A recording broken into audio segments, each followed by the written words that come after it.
자, 오늘 하나님께서 우리에게 주시는 말씀의 제목은요, 쓰임받는 사람이 되라라고 하는 겁니다. 사람은 사람인데 교회에서의 공동체 속에서 쓰임받는 사람이 되라는 거예요. 여러분은 지금 어떻습니까? 한번 생각해 보세요. 나는 교회에 어떤 모습으로 지금 쓰임받고 있는지. 하나님께서 우리 교회라고 하는 것이 회중, 에클레시아라고 하는 겁니다. 부름받은 회중이에요. 그런데 아무나 부른 것도 아닙니다. 구원받은 하나님의 백성을 불러서 또 불러놓고 그냥 가만히 있는 게 아니에요. 각 사람에게 은사를 주셔요. 그리고 그 은사를 따라서 주의 영광을 위해서, 교회를 위해서 일하라고 하나님이 나를 불러주신 거다라는 겁니다. 따라서 우리가 신앙생활 하면서 중요한 것 중에 하나, 내가 하나님 앞에 지금 쓰임받고 있는지, 그 역할을 감당하고 있는지, 이런 것들을 좀 살펴볼 줄 아는 그러한 사람이 되어야 된다라는 겁니다. 자, 오늘 본문 디모데후서 2장 20절부터 26절까지 말씀을 우리 한 페이지로 먼저 보게 되면요, 지금 본문에서 바울이 디모데에게 말하고 싶었던 내용이 있다라는 겁니다. 어떤 내용입니까? 디모데후서를 통해서 어떻게 보면 믿음의 선진으로서 하나님 앞에 잘 승리의 삶을 살다가 인생을 마감하면서 다음과 같은 모습으로 살아야 된다라고 하는 어떤 유언적 말씀이 바로 디모데후서입니다. 실제로 그렇지 않습니까? 오늘 봤던 디모데전서, 후서 있는데 디모데전서는 그 시기적으로 언제냐면 AD 63년 정도로 보고 있어요. 왜 그러느냐면 바울이 로마의 감옥에 투옥되었다가 풀려나요. 풀려나서 성경에 기록되지 않는 제4차 선교, 스페인이죠. 그래요. 스페인까지 이제 선교를 꿈꾸면서, 그래서 제4차 선교를 떠나기에 앞서서 아들과 같은 디모데에게 쓴 편지가 디모데전서입니다. 그래서 디모데전서는 AD 63년 정도 썼고요.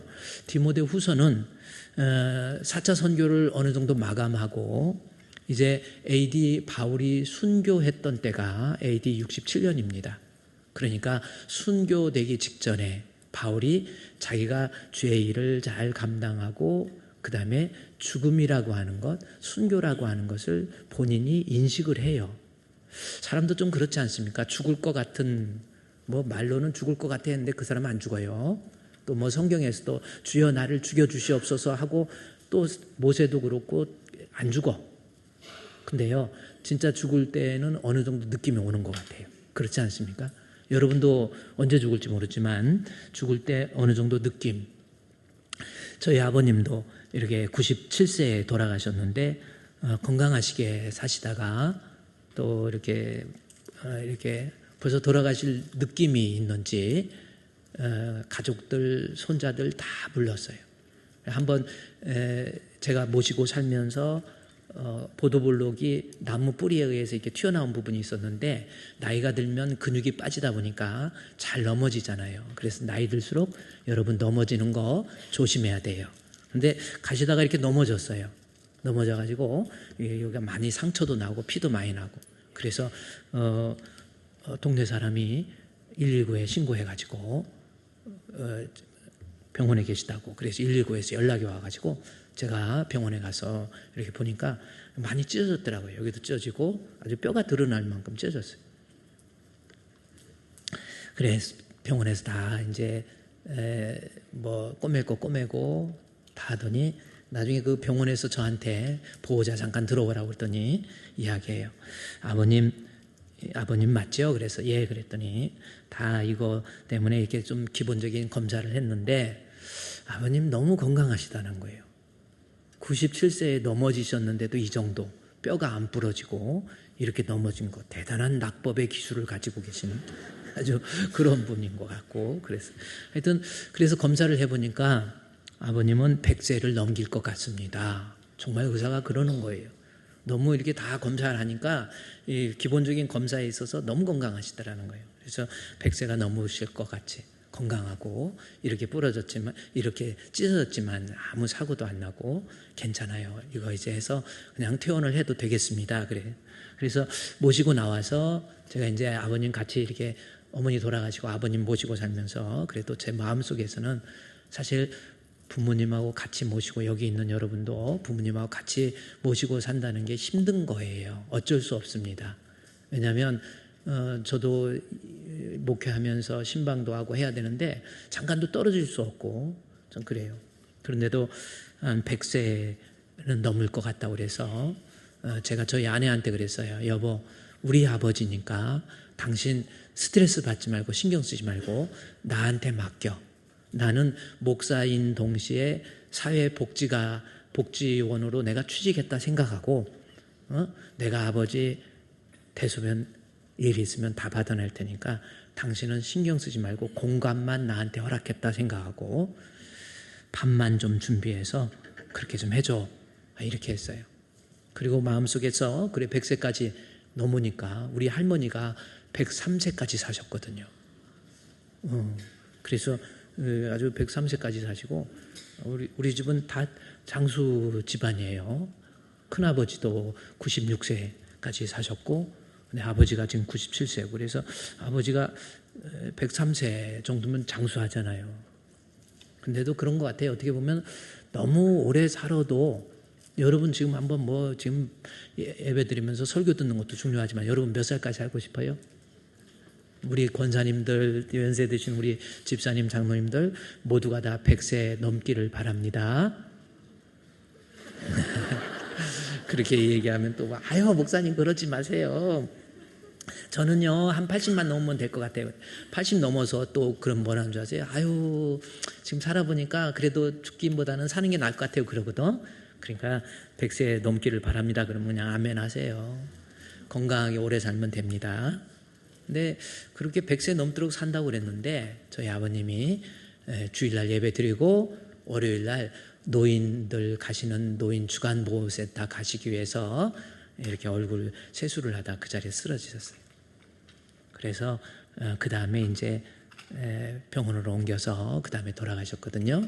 근데 그 전에 아버지께서 그렇게 건강하시고 100세까지 사시는 건다고 그랬는데도 손자들까지 다 불러가지고 자식들 다 부른 다음에 내가 살아서 유언을 하겠다. 이것도 괜찮을 것 같아. 여러분 살아있을 때 장례식 하는 거 괜찮지 않습니까? 저는 그 생각이 문득 들어. 죽은 다음에 저것이 왔는지 안 왔는지 체크도 못 하는데 미리 장례식을 그것도 괜찮을 것 같아요. 살아있을 때 이제 장례식 내가 언제 하겠습니다 해가지고 와서 장례식 하고 그리고 돌아가시는 것도 좋을 것 같아요. 죽은 다음에 장례식 해봐야 그거 좀 그런 것 같아요. 근데 저희 아버님께서는 돌아가실 때를 벌써 예측을 하고 내가 언제 죽겠다 이거. 정말 손자들까지 다 불러가지고 일일이 머리에 손 얹고 안수기 돼요. 제가 그 사진 우리에게 한번 보여줬잖아요. 그 사람이 죽을 때가 가까우면요 아마 어느 정도 인식을 하시는 것 같아요. 아무리 건강해도. 본문 디모데전서 디모데후서입니다. 디모데후서는 바울이 순교하기 직전 AD 67년에 순교하거든요. 66년도 말에 바울이 유언적 의미를 담아서 기록한 책이 디모데후서예요.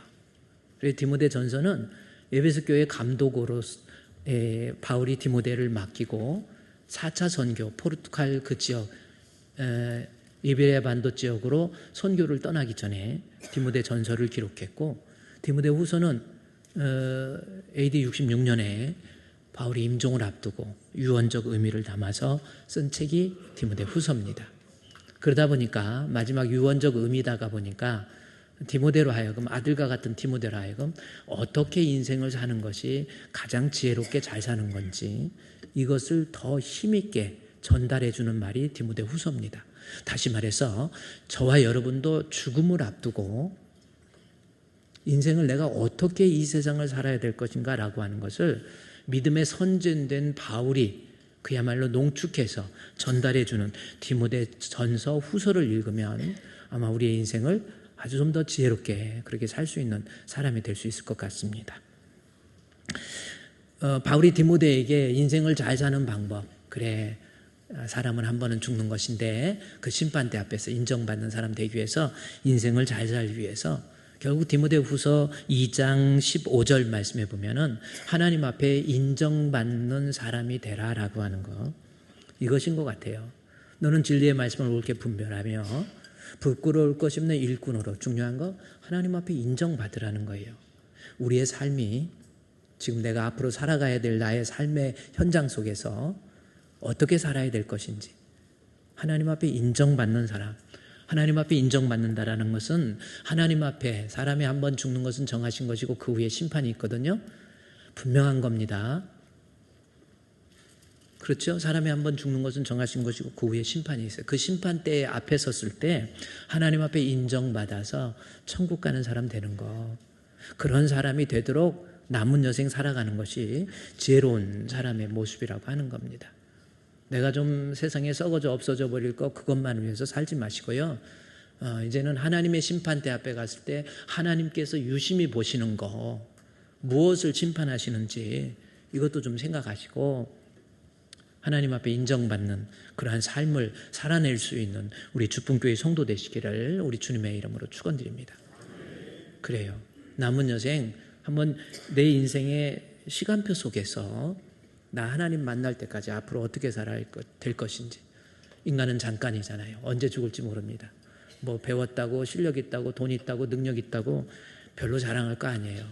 잠시 세상에 내가 살다가 항상 찬송 부르다가 날이 저물어, 그래요? 오라 하시면, 여러분 하나님이 오라고 하면 의사가 말린다고 안 갑니까? 돈 있다고 안 갑니까? 잠시 세상에 내가 살면서 항상 찬송 부르다가 날이 저물어 오라 하시면 영광 중에 나아가야 돼요. 그래서 천국에서, 그래서 우리 주님 앞에 나아가서 영광 중에 나아가서 세상 짐을 내려놓고 우리 주님과 함께 영원히 사는 것, 이것을 꿈꾸면서 살아갈 수 있는 그러한 사람이 인생을 잘 사는 거예요. 그래서 디모데후서 2장 15절 말씀에서 바울이 임종을 앞두고 순교를 앞두고 어떻게 사는 것이 인생을 지혜롭게 사는가, 하나님 앞에 인정받는 그러한 삶을 살아갈 수 있는 사람이 되어야 된다라는 겁니다. 그러면서 쭉 내려가서 설명을 했지요. 그러면 인정받는 사람이 되기 위해서는 어떤 사람인가라고 하는 겁니다. 20절부터 말씀해 보면은 20절부터 오늘 본문 16절까지 말씀을 제가 한 장으로 묶으면요, 뭘 얘기하고 싶은 거예요? 하나님 앞에 인정받는 우리 성도들의 삶, 인간이 어떻게 살아야 지혜롭게 잘 사는 건지 잘 들으세요. 뭡니까? 바로 20절부터 26절까지 말씀을 통해서 특별히 20절과 21절은 강조하는 게 뭡니까? 쓰임받는 사람이 되라는 거예요. 귀한 것, 내가 뭐 잘하는 거 그런 거 자랑하지 말고 내가 지금 하나님 앞에 쓰임받는 사람인지 아닌지 본문에 보십시오. 20절 21절 말씀에 뭡니까? 큰 집에는 금그릇도 있고 은그릇도 있고 그러지요? 그 다음에 나무 그릇도 있고 질그릇도 있는데 귀하게, 지금 귀하게를 말하고 싶은 게 아니라 쓴다는 거예요. 귀하게 쓰임받는지 천하게 쓰임받는지, 귀하고 천하고 금인지 은인지 그거보다 더 중요한 것이 내가 좀 천해도 내가 좀 부족해도 쓰임받는 것이 더 좋다라는 뜻이에요. 21절 말씀에 보면 누구든지 이런 것에서 자기를 깨끗하게 하면 귀하게, 귀한 존재가 된다라는 것 자랑하지 말고 귀하게 쓰이는지 안 쓰이는지, 쓰이는 그릇이 되고 거룩하고 주인의 쓰심에 합당한 사람, 쓰임받는 그러한 사람이 되어야 된다라고 하는 것, 이것을 우리에게 이야기해 주고 있는 내용입니다. 따라서 여러분, 하나님의 이 세상 살면서 남은 여생 하나님 앞에 쓰임받는, 그야말로 하나님 앞에 인정받는 알곡 되시기를 주의 이름으로 축원드립니다.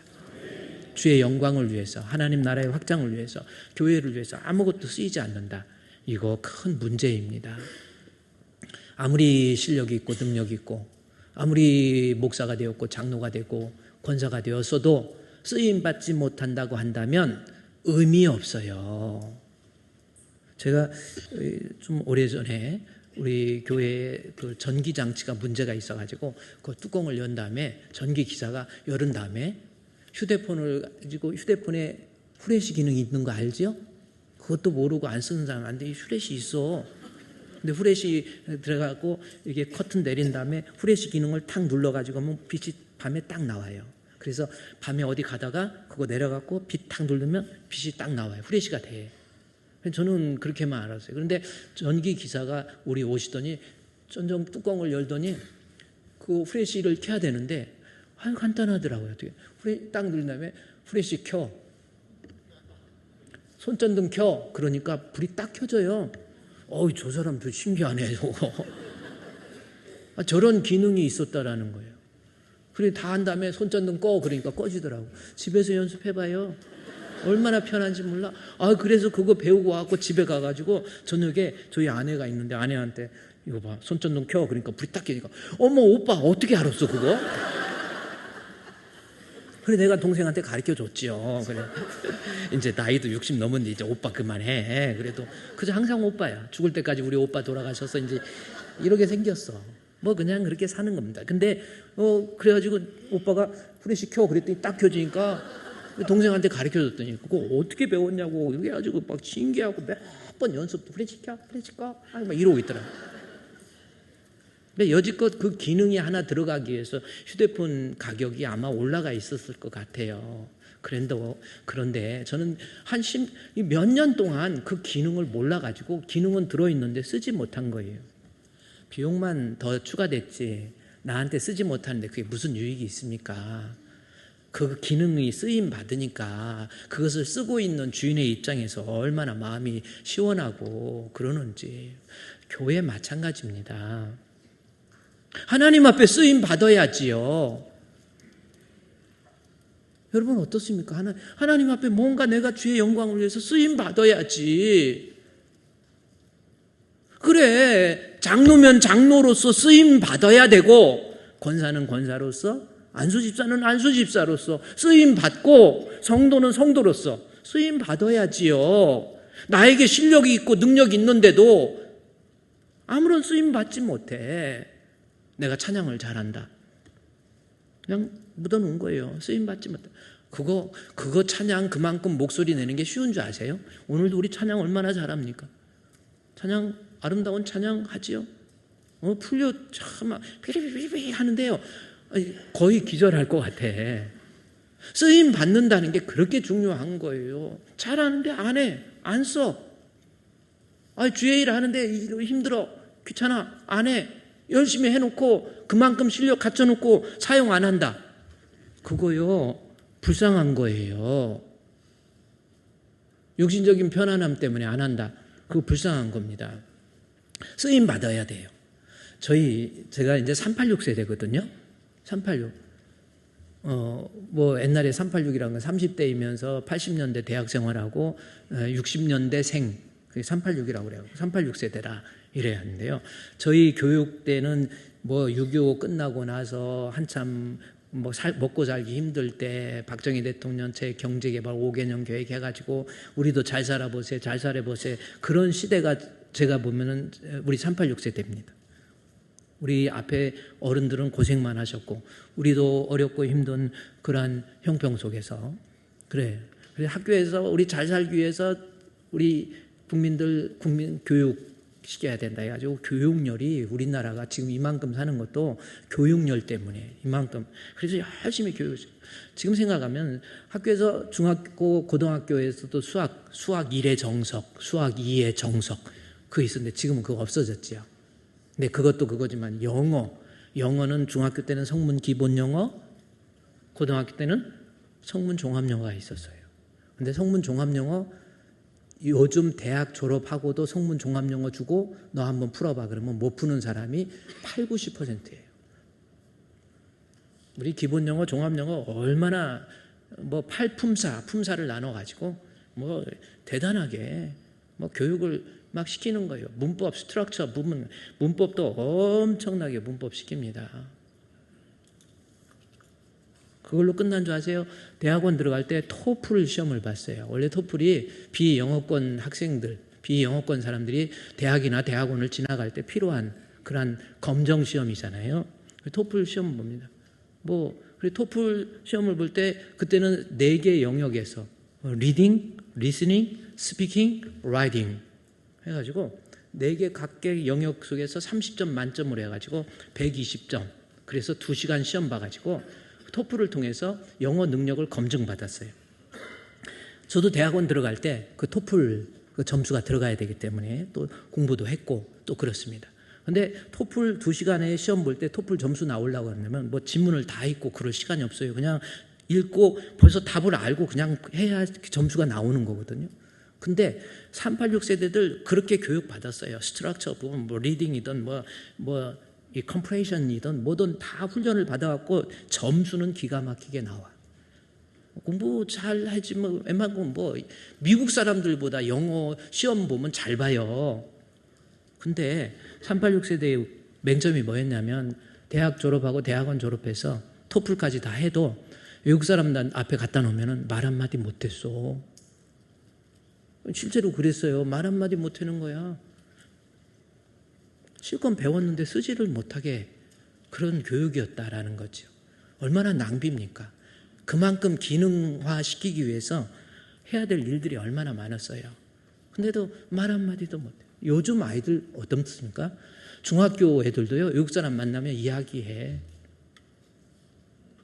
고등학교 애들만 나와도 외국 사람 나오면 그냥 이야기해.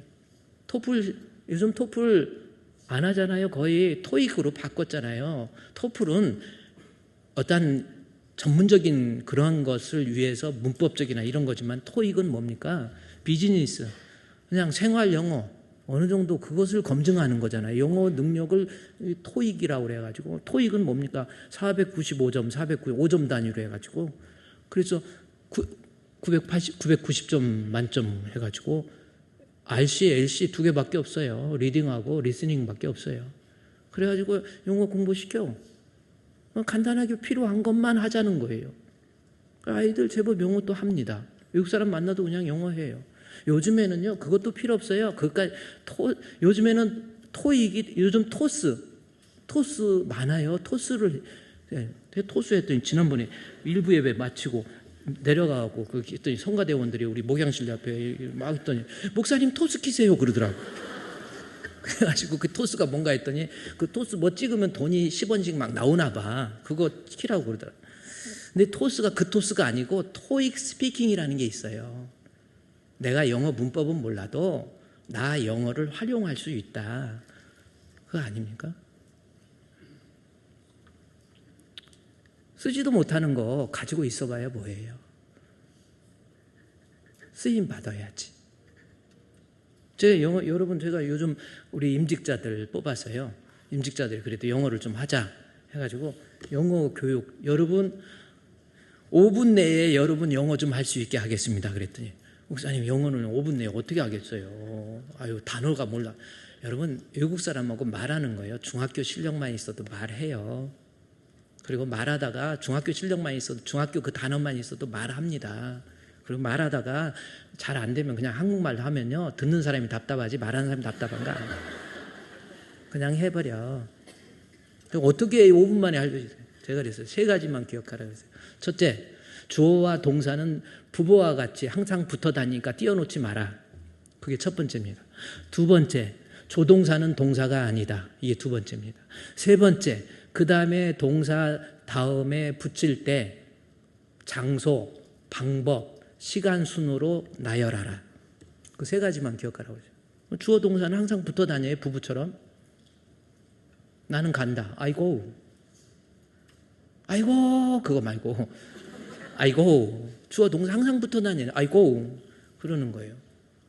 그 다음에 주어 동사 붙어 다녀요. 조동사는 동사가 아닙니다. 단지 뭐예요? 동사의 의미를 약간 바꾸고 싶을 때 사용하는 조동사예요. 그래서 주어와 동사 사이에 들어가서 동사의 뉘앙스만 살짝 바꾸고 싶었을 때, 그러니까 나는 간다를 나는 가긴 가는데 동사를 좀 뉘앙스를 바꿔서 가야만 한다. I must go 라고 하는 거예요. I must go. 학교에, in school, 장소, 그 다음에 방법 with friend, 친구들과 함께. 시간 뭐예요? tomorrow. 그러면 tomorrow가 됐으니까 미래니까 미래에 가야 된다. 그러니까 동사의 의미를 좀 바꿔야 되지요? 그러면 I go를 I will go 라고 바꾸면 돼요. 동사 붙여놓으세요. I will go. 응? 나는 학교 간다. 동사의 의미만 바꾸고 나는 at school with a friend tomorrow. 나는 내일 학교를 갈 것이다. 짧은 5분 정도의 교육을 받아도 나는 먹는다. I eat. 나는 먹었다. I ate. 바꿔요. 주어 동사 항상 붙여놓으면 돼요. 그러면 어느 정도 말 통해. 미국 사람들이 적당히 강원도 놀러 갑니다. 말해도 다 알아들어요. 미국 사람들도요. 웬만큼 얘기해도 동양 사람들이 일하는 거 이야기하면 다 알아들어요. 그 순서만. 주어 동사, 자기 의지를 나타내는 주어 동사, 조동사를 가지고 의미를 바꿀 때 바꾸는 거. 그다음에 과거 분사 뭐 이런 과거. 예를 들어서 오늘 교회 오는데 힘들었습니까? 어떻습니까? Did you have any trouble getting here? 근데 이제 말 조금만 Did you have any trouble getting here? 근데 좀 미국 사람이 하는 것 같이 하려면 이제 하면 돼. 그렇게 열심히 그렇게 배웠는데 활용을 못 하더라는 거예요. 제가 386 시대 때. 그래서 목사로서 영어도 못하면 안 되지 해갖고 나름대로 쭉 들어. 그래서 부족하지만 써먹으니까 대학원 거 공부 아니더라도 중학교 것 가지고 써먹으니까 그것이 더 유용하더라는 겁니다.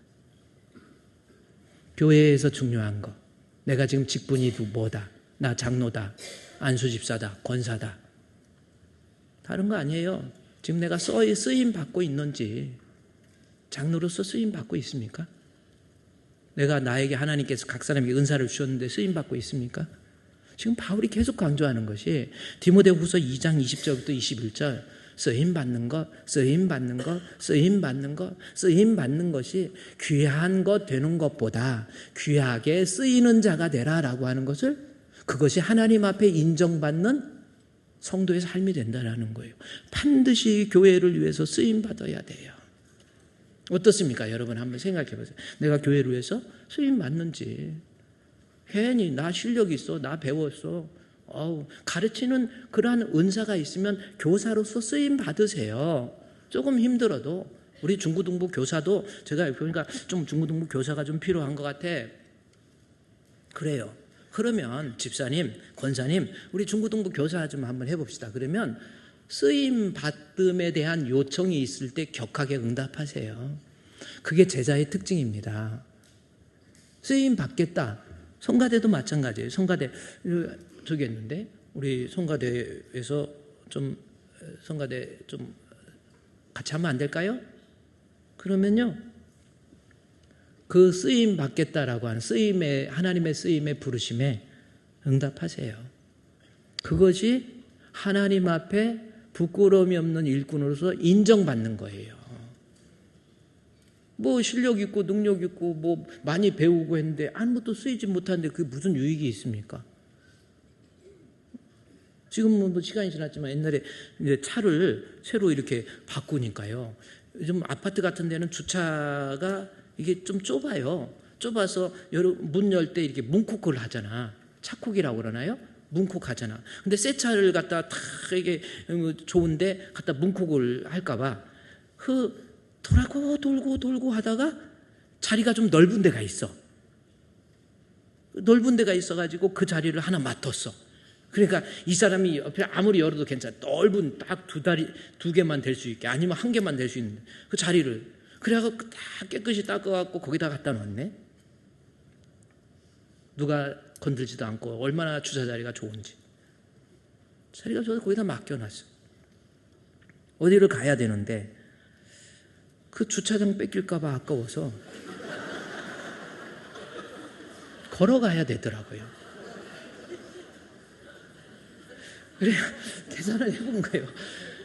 저 자리 너무 좋아. 그냥 계속 안 쓰고 그냥 놔둬. 그리고 걸어 다녀. 그리고 집에 와서는 잘 있나 보고 인사하고 들어가. 그거보다는요, 차라리 좀 차가 안 좋은 차라도 쓰임 받는 것이 훨씬 좋습니다. 돈도 마찬가지예요. 돈 막 쌓아놓고, 지난번에 TV에서 나왔잖아요. 강남에 어떤 사람들은요, 어떤 할머니인데 얼마나 열심히 돈을 버는지 몰라요. 막 폐지 줍고 뭐 하고 막 안 해본 게 없어요. 돈 많이 모았어요. 그래서 막 한 6, 70억의 재산이 돼버렸어요. 돈 얘기하니까 갑자기 눈이 밝아져요. 막 빛이 쏘아지는 것 같으네. 그래 60억, 70억 됐는데 그 할머니 돈을 못 써요. 저녁으로 김밥 한 줄 먹으면서도 그 돈 아까워가지고 돈을 못 쓰는 거야. 쓰임받지 못한 돈이 결국은 뭐가 됩니까? 쓰세요. 쓰임 받으세요, 교회에서. 아무것도 쓰임 받지 못한다고 한다면 그 사람 같이 불쌍한 사람이 없다라는 거지. 바울이 계속해서 강조하는 거. 디모데후서 2장 다시 20절부터 21절. 거기에서요, 쓰임에다가 20절과 21절 읽는데 쓰임에다가 좀 액센트를 넣어서 말씀을 보도록 하겠습니다. 시작. 큰 집에는 금그릇과 은그릇뿐 아니라 나무그릇과 질그릇도 있어 귀하게 쓰는 것도 있고 천하게 쓰는 것도 있나니 그러므로 누구든지 이런 것에서 자기를 깨끗하게 하면 귀히 쓰는 그릇이 되어 거룩하고 주인의 쓰심에 합당하며 모든 선한 일에 준비함이 됨이니라. 아멘. 그래요. 하나님 앞에 쓰임 받으라는 거지. 여러분, 마태복음 25장 말씀은요, 우리 예수님께서 이제 하나님 십자가에 못 박혀 죽으시기 전에 제자들에게 여러 가지를 이야기하면서 마태복음 25장에 보면 달란트 비유, 우리가 잘 아는 비유잖아요. 달란트 비유를 우리 주님께서 주시지요. 뭡니까? 너희들 교회 공동체라고 하는 속에 5달란트, 2달란트, 1달란트 그 이야기를 하는 겁니다. 1달란트, 2달란트, 5달란트 다 얘기해요. 자, 여기 지금 본문에 나와 있죠. 그래서 오랜 후에 그 달란트에 대해서 오랜 후에 그 종들의 주인이 돌아와서 그들과 결산을 해요. 반드시 우리는 하나님 앞에 심판의 때, 결산의 때가 있다라는 거예요. 내가 우리 주님 앞에 내가 지금 가지고 있는 재능, 실력, 뭐 돈, 그래요. 이 돈 어떻게 쓰고 어떻게 관리했는지, 그래 내가 막 쌓아놓고 자식들한테 많이 준다고, 요즘엔 뭐 세금도 많아 자식들한테 많이 주지도 못해요. 그래 쌓아놓고 나중에 하나님 앞에 가서 그 돈에 대한 심판도 분명히 있습니다. 결산을 해야 돼요. 너 어떻게 살다 왔니? 보는 거예요. 오랜 후에 주인의 종들이 돌아와 그들과 결산할세라는 겁니다. 그러면서 5달란트 맡긴 자가 있었어요. 5달란트 맡은 자에게 5달란트, 2달란트, 1달란트. 5달란트 맡은 자에게 와서 이르되, 그 사람이 뭐라고 하냐면, 주여 내게 5달란트를 주셨는데 나 이 달란트를 잘 활용해서 5달란트 남겼나이다. 그때 주인이 하신 말씀 21절. 그 주인이 이르되 뭐라고 그래요? 잘하였도다.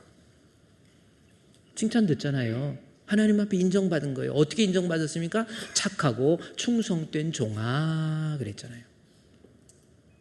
착하다라는 것이 아가도스라는 겁니다. 하나님 마음에 들은 거예요. 네가 살아가는 거 내가 5달란트 줬는데 그 5달란트를 활용한 거 보니까 착하다, 아가도스, 내 마음에 들어, 잘했어, 이거예요. 충성이라고 하는 것은 끝까지 하나님 앞에 죽을 때까지 지자리 지키는 거, 이게 충성입니다. 뭐 열심히 일했다 이 뜻 아니에요. 사실은 알고 보면 피스티스라고 하는 것이 신실함이거든요.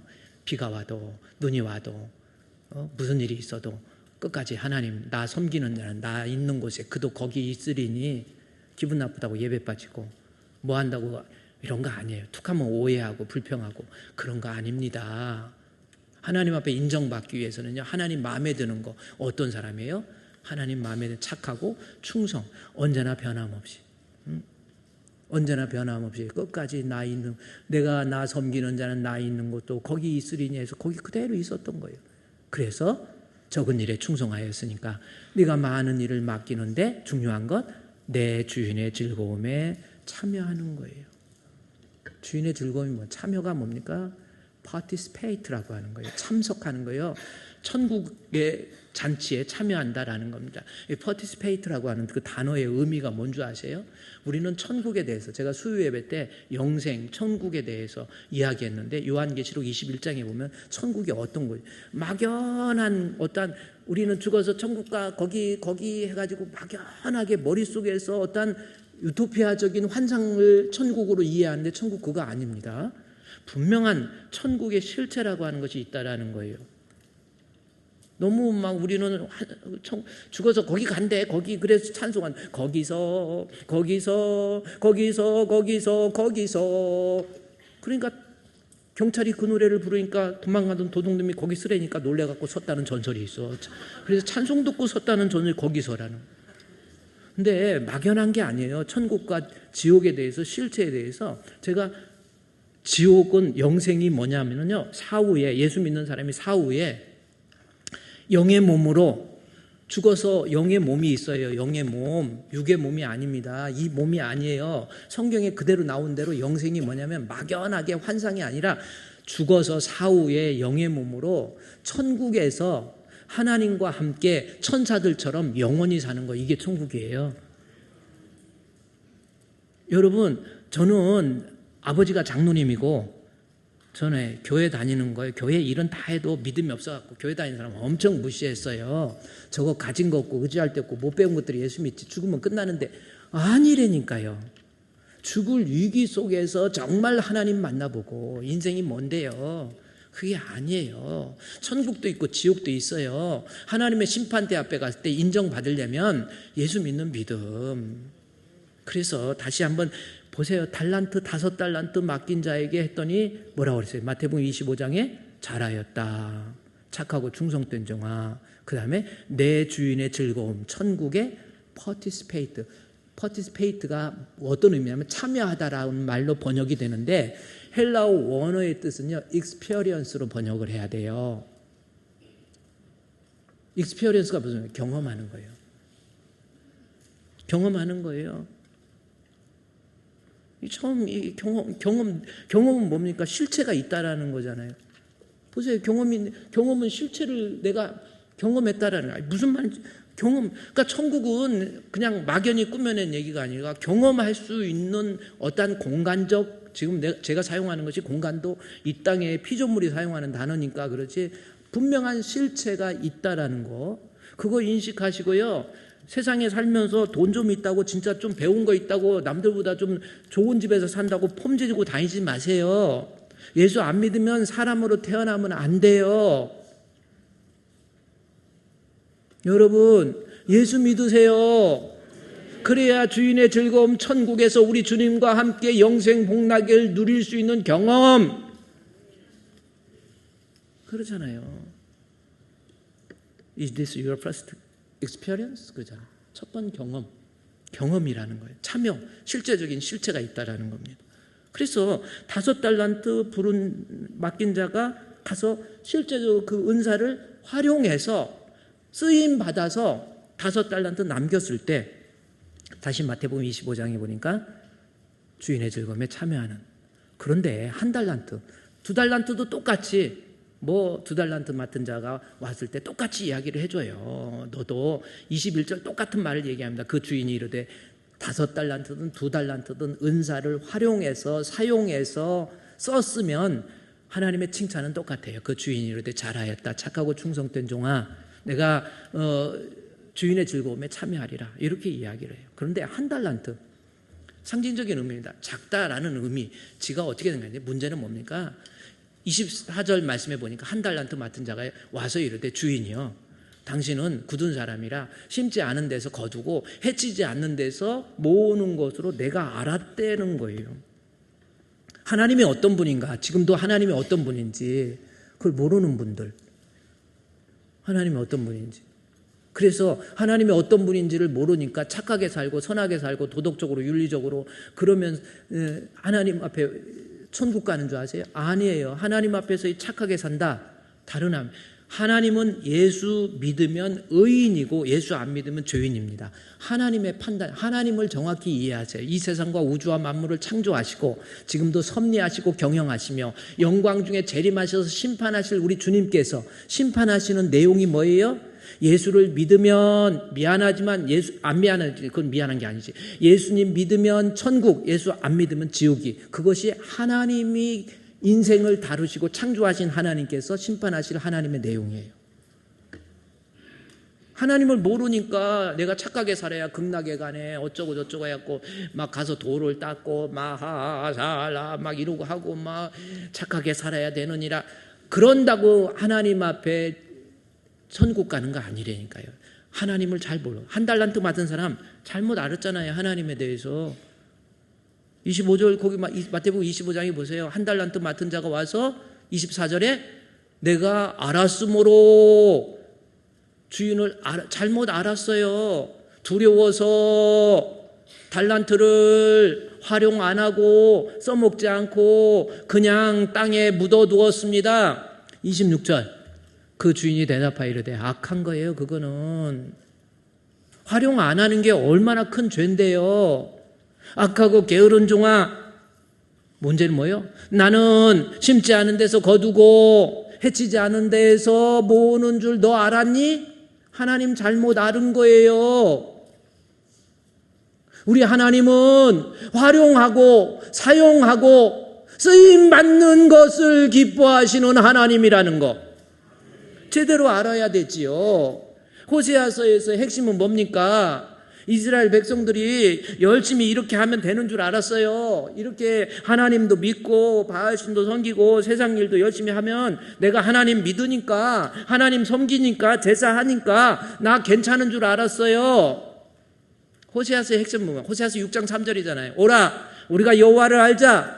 제대로 알으라는 거예요. 힘써 여호와를 알자. 하나님을 알으세요. 제대로 알아야지. 뭘 원하십니까? 내가 자리만 차지하고 내가 은사가 있고 재능이 있다고 자랑할 것이 아니라 그것을 사용해서 그것을 써서 남은 여생 하나님 영광을 위해서 사용되어지는 거 그거예요. 지금까지 하나님 모르고 아유 나는 그래도 그냥 가만히 있어도 되는 줄 알았죠. 호세아서의 핵심 찬송이 뭐예요? 예수 알기 원함은 크고도 넓은 은혜와 대속해 주신 사랑을 간절히 알기 원하네. 내 평생의 소원 내 평생의 소원 대속해 주신 사랑을 간절히 알기 원하네. 할렐루야. 하나님 제대로 알고 하나님이 원하시는 게 뭡니까?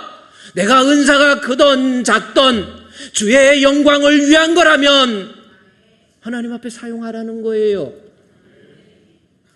여러분 지금 뭘 가지고 주의 영광을 위해서 사용하고 있습니까?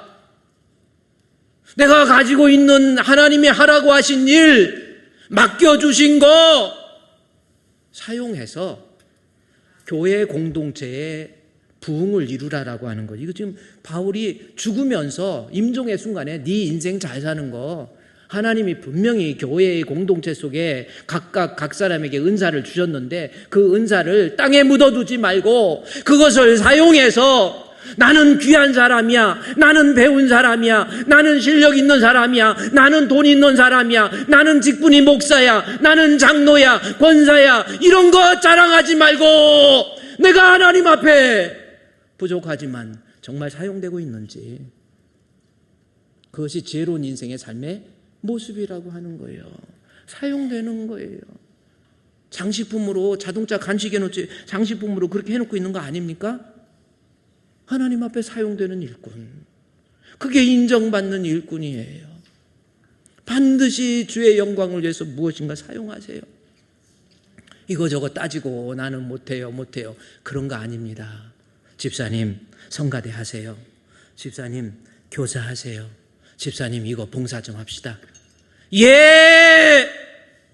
주가 원하신다고 한다면 주가 쓰시겠다고 하면 내가 여기 있나이다. 이사야서 6장 8절이잖아요. 누가 나를 위해서 갈고 이 일을 누가 할고 이사야의 입술을 고백을 통해서 뭘 고백합니까? 주여 내가 여기 있나이다. 이사야서 6장 8절 뭐라고 그랬습니까? 내가 여기 있나이다. 나를 보내소서. 보내소서. 우리 또 찬송은 또 잘해. 뭐 하면은 보내주소서. 보내주소서 막 해요. 그리고 막상 하라고 그러면 안 해. 나 바빠. 힘들어. 아유 얼마나 바쁜데. 선교 좀 합시다. 아유 나 못해요. 이거 좀 합시다. 못해요. 여전도회 남전도회 좀 모여서 같이 회의 좀 합시다. 아유 나 바쁘고 힘들어요. 아유 가면요 별 사람들 다 있고요. 나는 혼자만 고요한 거 혼자만 깨끗한 척 하지 마세요. 그냥 부르심에 대해서. 실제로요 진짜 제자는 마태복음 4장 18절 19절 말씀해 보면요 20절 20절까지 마태복음 4장에서 쭉 나와요. 4장 18절에 예수님께서 공생애를 시작하시면서 이때부터 그러니까 예수님이 30세에 공생애를 시작하세요. 그러면서 이때부터 예수께서 비로소 이제 공생애를 시작하시는 공생애의 문을 열어놓습니다. 제일 먼저 하신 말씀은 회개예요. 회개하라. 천국이 가까웠다. 성도가요 한 번도 회개가 없었다. 내가 하나님 앞에 폴 워셔가 얘기하잖아요. 나 자신의 죄의 문제를 놓고 철저하게 자신이 죄됨을 인정하고 하나님 앞에 회개하는 것, 그것이 천국의 시작입니다. 회개와 천국은 뗄래야 뗄 수가 없어요. 사도 세례 요한도 제일 먼저 말한 것이 회개하라. 천국이 가까웠다. 이겁니다. 우리 주풍교회 성도들 늘 날마다 회개하는 마음이요. 그거 내려놓지 마세요. 뭐 하면은 주여 나의 죄 나의 허물 물 가지고 날 씻든지 불 가지고 태우든지 내 몸과 발 다 닦으사 정결하게 하옵소서. 자신의 부족함을 놓고 하나님 앞에 나올 때마다 주여 내 허물 내 잘못 하나님 용서해 주시고 내가 연약했습니다. 또 실수했습니다. 내가 미워했습니다. 아직도 해결하지 못했습니다. 주여 주여 용서해 주시옵소서. 그리스도의 십자가의 보혈을 강력하게 의지하면서 회개하면 천국이라고 하는 거 다시 한번 공생의 모습 보세요. 그래서 예수님께서 공생애 하시면서 회개하라 천국이 가까웠다 그랬죠. 그때 갈릴리 해변에 이제 혼자는 못 하세요. 공생애 동역자가 있어야죠. 제자를 부르세요. 근데 갈릴리 해변에서 어부가 있었어요. 베드로하고 그의 형제 안드레. 그렇죠? 두 형제예요. 그물에서 고기 잡고 있는 거예요. 그때 그물 던지는 거 막 자기 세상 일 위해서 베드로와 야고보가 안드레가 열심히 일하고 그물을 해서 고기를 잡는 어부였는데 19절 말씀하시되 나를 따르라 그런 거예요. 아니 지금 일 바빠 죽겠는데 뭘 따르라고 지금 뭐야. 이때만 해도 베드로도 예수님을 제대로 알았겠습니까? 아니 왜 나를 따르라고 그래. 내가 너는 사람을 낚는 어부로 시키겠다 하시니 26절 같이 시작. 그들이 저는 왜 안 읽었냐면 성가대 막 찬양하다가 반주가 잠깐 쉬면 그때 또 액센트가 있더라고. 그래서 그런 깊은 음악적 소양 속에서 안 읽은 거야. 근데 이번에 같이 한번 읽을까요? 시작. 그들이 곧 그물을 버려두고 예수를 보세요. 그물을 보세요. 부르시니까 너 이거 하자. 나와 함께 사람을 낚는 어부가 되자. 주의 일 감당하자. 그랬더니 베드로가 뭐예요? 아유 나 못해요. 아유 지금 내가 이거 할 수 있는 상황이 아니에요. 지금 이거 고기 잡고 가정도 부양해야 되고 가서 논도 사야 되고 밭도 사야 되고 시집도 가야 되고 뭐 그런 복음성가 있잖아요. 나 언제 그런 못합니다. 베드로 그랬습니까? 진짜 제자의 특징이 뭡니까? 베드로가 뭐 실력이 있었습니까? 나는 뭐 제자가 되기 위해서 뭐 제대로 알았겠어요? 고기 잡는 어부 고기 냄새만 팍팍 나고 뭐 제대로 알았겠습니까? 아유 나는 안 돼요. 나는 부족해요. 나는 실력이 없어서 안 돼요. 나는 예수님 이거 한 번도 못 됐어요. 아유 난 사람들 만나가지고 이런 거 내가 고기는 잘 잡는데 그거는 못해요.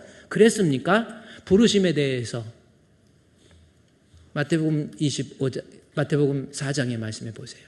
베드로의 부르심에 대해서 제가 빨간 걸로 했잖아요. 그들이 마태복음 4장 18절에서 19절 그들이 다시 한번 읽겠습니다. 시작. 그들이 중요한 건 곧이라고 하는 거예요. 곧. 이것을 다른 말로 얘기하면 부르심에 하나님의 부르심에 격하게 응답하는 거예요. 이게 제자입니다. 아닙니까? 제자 나 고기도 잡아야 되고 아직 가정도 부양해요. 베드로도 결혼했거든요. 아내한테 가서 의논도 좀 해보고. 그 인지상정이잖아요. 그럴 수 있잖아요. 그래도 우리 주님의 부르심에 대해서는 그들이 곧이요. 독일어 성경에 보면 에트바스라고 써 있어요. 에트바스가 무슨 뜻이냐? 틈이 없어. 그냥 즉각 이거저거 따지면 하나님의 부르심에 응답할 수 없어요. 여러분, 제가 하나님의 부르심, 콜링이라고 하는 부르심은요 2가지로 사용돼요. 베드로가 그러잖아요. 부르심이 무슨 뜻인 줄 아세요? 부르심. 빛으로의 부르심, 구원의로의 초대의 부르심, 그거 하나가 있습니다. 그러니까 지옥 갈 사람을 천국으로 불러줘서 천국 가게 하는 거, 그게 하나님의 부르심이에요. 또 하나 부르심은 사명을 부르심이라고 그래요. 베드로 사도가 그러잖아요. 내가 너를 부르신 것은, 빛 가운데 부르신 것은 그리스도의 복음을 전하게 하기 위해서. 그거 뭡니까? 일하라고 불러주시는 거예요. 그래서 부르심의 사명, 이걸 사명이라고 그러죠. 이 콜링, 이 부르심에 대해서 천국으로 구원의로의 초대가 있고, 또 주의 일을 위해서 부르실 때 사명이라는 거예요. 아무런 사명감도 없이 여러분 그렇게 인생 살다가 하나님 앞에 죽을 때 잘 죽으라고 그러죠. 지금은 죽을 때 누가 목사님 우리 어머니 돌아가셨어요 이렇게 연락 오지. 옛날 한 10년 전만 해도 목사님 우리 어머니 지금 돌아가실 것 같아요. 와주세요. 그럼 막 달려가요. 그래서 가가지고 임종예배 드려야 돼. 그리고 이렇게 보면요 돌아가실지 안 돌아가실지 이렇게 보면 압니다. 그래서 대충 이렇게 하다가 벌써 돌아가실 것 같으면은 딱 이렇게 보면요 사람이 여기 있는 여러분들도요 죽을 때 지금 어떻게 죽을지 지금 잘 생각하고 죽으세요. 죽는 게 쉬운 게 아니요. 지금 걱정이야. 난 걱정돼서 못 죽는 사람도 있잖아. 이건 아니네. 하여튼 이거 죽는 게 쉬운 게 아니에요. 이 죽음의 장벽을 넘는 게 쉬운 게 아니에요. 그런데 죽을 때 죽음의 장벽을 넘을 때 돌아가시려고 할 때 막 가서 현장에서 보면 진짜 예수 믿는 사람과 지옥 갈 사람과 천국 갈 사람들은 보면 압니다. 내가 이렇게까지 너무 단정지어서 미안하지만 보면요 벌써 막 고통하다가 죽다가 하고 죽으면요 벌써 지옥이 순간 보이나 봐요. 그냥 꽉 굳어버려요. 이것도 안 움직여져. 근데 어떤 사람이 이렇게 고통 속에 이렇게 하다가 입가에 미소를 띄우면서 조용히 돌아가셨어? 봐봐 돌아가셨어? 이래 돌아가세요. 죽을 때 호흡이 끊어질 때 진짜 지옥 보이면 어떻게 합니까? 마귀가 와갖고 이리 와! 하고 끌고 가면 어떡할 거예요? 제가 절대로 겁주다. 저는 믿음이 없어 봤잖아. 근데 진짜 하나님께서 우리 예수님이 내가 임종의 순간에 아브라함의 품에 안기듯이 천사들이 어떤 모습으로 죽겠습니까? 한번 생각해 보세요. 물론 하나님 앞에 내가 이렇게 행위를 통해서 내가 구원을 이룬다 이 뜻은 아닌데 진짜 믿음이 있으면 제가 일부 예배 때는 설명을 했어요. 로마서에서 보면 진짜 믿음이 있으면 내 삶이 믿음 있는 모습이 분명히 나오게 돼 있거든요. 그 모습 중에 하나가 주의 부르심에 격하게 응답합니다. 주여 내가 여기 있나이다. 나를 보내소서. 여러분 지금 하나님 앞에 어떤 모습으로 내가 사용되고 있는지 그저 썩어져 없어져 버릴 육신만을 위해서 울고 웃고 있는 그런 모습은 아닙니까? 주의 영광을 위해서 교회를 위해서 내가 필요하다고 한다면 주여 내가 여기 있나이다. 나를 보내주소서. 쓰임받는 일꾼 되시기를 주의 이름으로 축원드립니다. 우리 기도하겠습니다. 하나님 오늘 주신 말씀 몸된 교회에 쓰임받는 일꾼이 되기를 원합니다. 결국 내가 신앙적으로 경륜도 있고 또 직분도 커졌지만 감당하지 못하고 그저 교회만 다니고 있는 사람은 아닌지요. 하나님 앞에 부족해도 쓰임받는 일꾼 되어서 하나님 앞에 인정받는 참으로 복된 우리 성도들 되게 해 주시옵소서. 예수님의 이름으로 기도드리옵나이다. 아멘.